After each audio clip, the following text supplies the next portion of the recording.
जीजा साली की नोक-झोंक। रवि की शादी को अभी 2 ही महीने हुए थे। घर में अभी भी नई नई खुशियों की महक थी।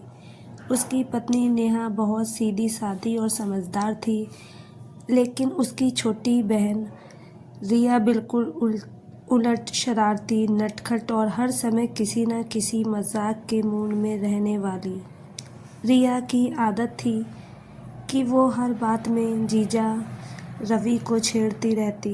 शादी के दिन से ही उसने रवि को अपना फेवरेट टारगेट बना लिया था। रवि भी कम नहीं था। उसने मन ही मन ठान लिया था कि इस साली की शरारतों का जवाब एक दिन ऐसा देगा कि वो खुद भी याद रखे। एक दिन सुबह सुबह रिया ने रवि के कमरे के बाहर ज़ोर ज़ोर से दरवाज़ा खटखटाना शुरू कर दिया। जीजा जी उठ जाइए, सूरज सिर पर आ गया। रवि ने नींद में ही जवाब दिया, रिया अभी तो 6 बजे हैं, सूरज भी सो रहा होगा। रिया हंसते हुए बोली, जीजा जी हमारे घर में सूरज जल्दी निकलता है और आलसी लोग देर से उठते हैं। रवि को समझ आ गया कि वो आज फिर उसकी खिंचाई होने वाली है। वो उठकर बाहर आया और बोला, अच्छा आज इतनी जल्दी क्यों उठा दिया? रिया बोली, मम्मी ने कहा है कि आज आपको सब्जी लेने जाना है। रवि चौंक गया, क्या? मैं क्यों? रिया ने मुस्कुराते हुए कहा, क्योंकि आप घर के नए सदस्य हैं और नए लोगों को टेस्ट देना पड़ता है। रवि ने मन ही मन सोचा, अच्छा तो आज खेल शुरू हुआ है। वो चुपचाप सब्जी लेने चला गया, लेकिन जाते जाते उसने एक छोटा सा प्लान बना लिया। जब वो वापस आया तो उसने जानबूझकर गलत सब्जियां ले ली। करेला, लौकी, टिंडा, जो रिया को बिल्कुल पसंद नहीं थे। रिया ने थैले में झांक कर देखा और बोली, ये क्या जीजा जी, इतनी बेकार सब्जियां क्यों ले आए? रवि ने मासूम बनते हुए कहा, अरे तुमने ही तो कहा था टेस्ट देना है। मैंने सोचा हेल्दी चीज़ें ही लानी चाहिए। रिया ने मुंह बनाया, लेकिन ये सब तो मुझे बिल्कुल पसंद नहीं। रवि ने हंसते हुए कहा, तो क्या हुआ, अब खानी पड़ेगी, टेस्ट जो है। रिया समझ गई कि जीजा जी ने पहला वार कर दिया। उस दिन के बाद दोनों के बीच मजाक का सिलसिला और तेज हो गया। एक शाम रिया ने फिर प्लान बनाया। उसने रवि की चाय में चीनी की जगह नमक डाल दिया। जब रवि ने पहला घूंट लिया तो उसका चेहरा अजीब सा बन गया। रिया पास ही खड़ी हंस रही थी। क्या हुआ जीजा जी, चाय कैसी लगी? रवि ने तुरंत समझ लिया, लेकिन इस बार उसने कोई रिएक्शन नहीं दिया।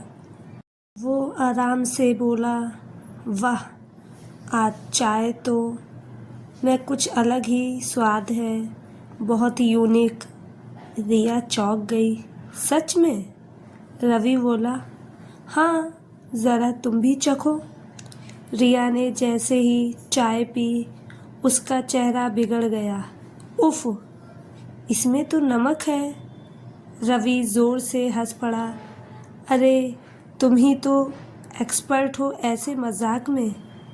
रिया को समझ आ गया कि उसका प्लान उल्टा पड़ गया। धीरे धीरे दोनों की ये नोकझोंक पूरे घर का मनोरंजन बन गई। नेहा और घर के बाकी लोग भी उनकी इस प्यारी लड़ाई का मज़ा लेते थे।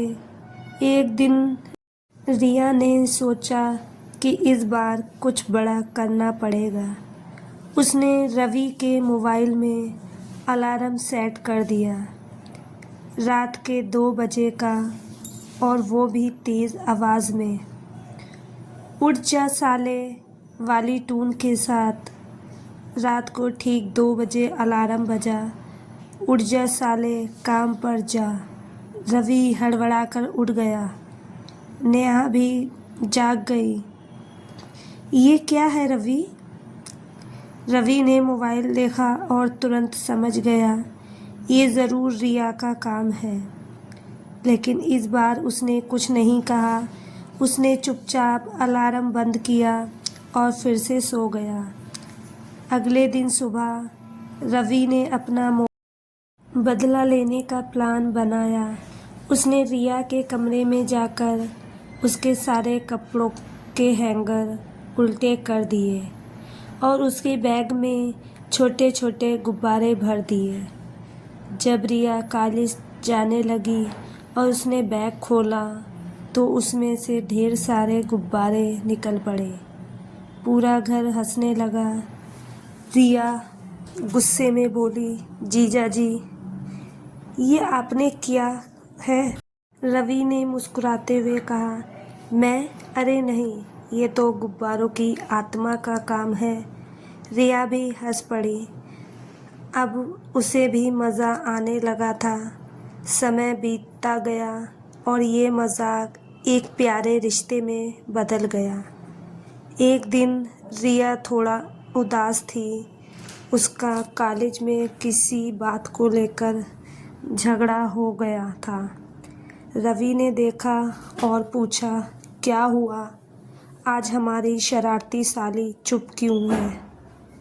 रिया ने धीरे से कहा, कुछ नहीं जीजा जी। रवि ने कहा, देखो, मजाक अपनी जगह है, लेकिन अगर कोई बात है तो बता सकती हो। रिया ने सब कुछ बता दिया। रवि ने उसे समझाया, देखो, हर जगह ऐसे लोग मिलेंगे, लेकिन तुम्हें खुद पर भरोसा रखना है। और हाँ, अगली बार कोई परेशान करे तो मुझे बताना। रिया की आंखों में हल्की सी मुस्कान आ गई। ठीक है जीजा जी।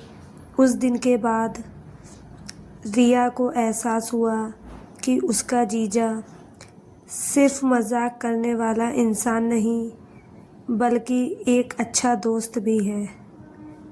कुछ दिनों बाद रिया का जन्मदिन आया। रवि ने इस बार कुछ खास करने का सोचा। उसने पूरे घर को सजाया और एक छोटा सा सरप्राइज़ प्लान किया। रिया जब घर आई तो सबने उसे सरप्राइज़ दिया। वो बहुत खुश हो गई। रवि ने उसे गिफ्ट दिया और बोला, ये हमारी सबसे शरारती साली के लिए। रिया ने हंसते हुए कहा, और ये सबसे अच्छे जीजा के लिए थैंक यू। अब उनकी नोक-झोंक पहले जैसी ही थी, लेकिन उसमें और भी अपनापन आ गया था। कभी रिया रवि को छेड़ती तो कभी रवि उसे जवाब देता। घर में हर दिन हंसी खुशी का माहौल रहता।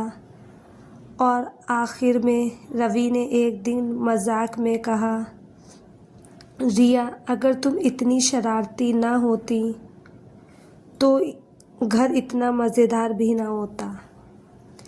रिया ने मुस्कुराकर जवाब दिया, और अगर आप इतने कूल जीजा जी ना होते तो मजाक का मज़ा भी ना आता।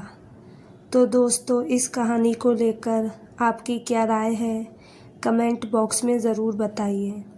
और अगर आपको हमारी आज की कहानी अच्छी लगी हो तो प्लीज़ लाइक ज़रूर करें। अगर आपने अभी तक हमारे चैनल को सब्सक्राइब नहीं किया तो ज़रूर कर लीजिए। तो मिलते हैं ऐसी ही एक और मोटिवेशन कहानी के साथ। Thank you.